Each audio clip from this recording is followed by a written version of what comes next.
All right, guys, so I'm going to show you just a little bit on how to do a quick reef knot.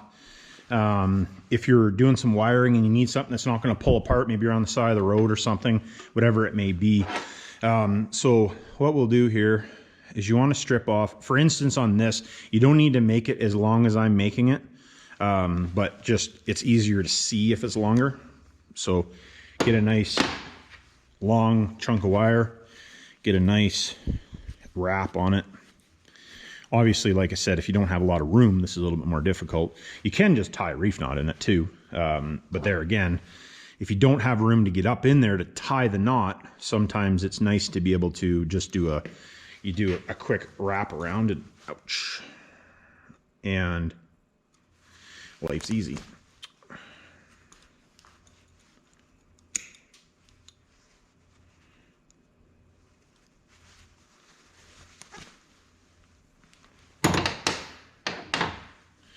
And there again, just do a nice little wrap on it here. The nicer you can make the wrap, the easier it is, because they don't fray apart on you. So, and I do this actually on a lot of stuff that I'm worried about getting pulled on. Even if I'm soldering it, I'll do it this way. It makes a little bulge in your heat shrink, but if you're not worried about that, then it's no big deal. So all you got to do is I just use something to bend around it. Actually, let's get a little bit farther away than that. So you get a nice little knot like that, or a nice little loop like that, and then you need to bend the loop up. And then the same thing on this one. Make sure you guys are in focus here, or in view. I forget sometimes that I'm videoing. And then all you need to do is slip these two together. Now, the loop does need to go through both, if that makes sense. So if you just loop it like this and pull it through, obviously it's not doing anything because the two need to actually go together, right?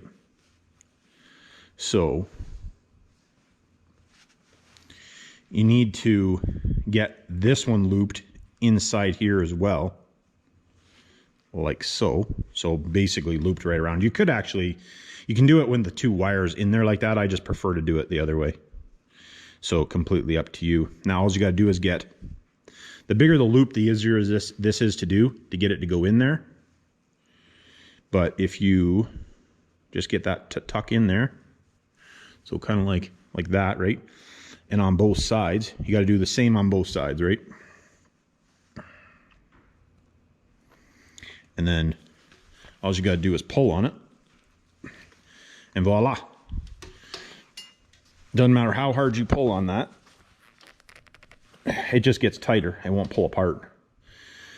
So an easy way to do it if you're on the side of the road and you need to tie two wires together, providing you have the extra space. I realize that sometimes you don't have the extra space and there is other ways to do it. But it is an easy way. Like, it doesn't matter. I mean, like, it's not going to pull apart. It's a reef knot, so it won't pull apart. Super easy way to do a reef knot. You could, if you were tying a knot, you could do it the same way. But very simple to do. So for you guys that are, if you're ever stuck on the side of the road, or if you're just trying to put something together, you can do this. And then, and this is a knot that will never come apart. Like, it's not coming apart. So I have done these where on one, like I said, on ones that if I'm worried about the wire getting pulled on, I would rather do this than use a butt connector personally. Even if you clip these two ends off, prefer to use size cutters, but I don't have them sitting here. If you clip these two ends off, so they're shorter than your insulation, like that, all you do is put a dab of solder here, a dab of solder there, and it'll never move. Wrap it with electrical tape, put some heat shrink over it, whatever it may be, good to go. So that is one way to get yourself a quick connection. Don't have to worry about it pulling apart, on something that maybe gets pulled on once in a while, or potentially get pulled on. I do this in trailer wiring, all kinds of different stuff. Like I said, it's not quite as small as if you just wrap the wires together or something like that, but super strong way to do it, and it keeps the wires from moving. So just a little tidbit for you. Like, subscribe, hit me down in the comments, and remember, it's not rocket science.